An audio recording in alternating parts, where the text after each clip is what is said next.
Hey everyone, welcome to Online Help Guide. Today in this video, I'm going to show you how to remove followers on Twitter. So let's get started. Begin by launching your X application. Then tap on your profile icon at the top left corner of your screen. Tap on Followers. Select the follower that you like to remove.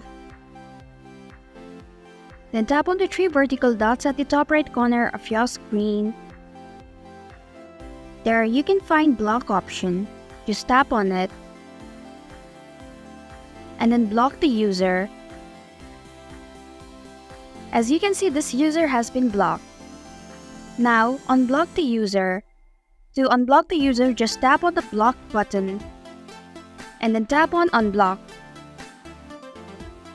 As you can see, the user has been removed from followers. And that's it.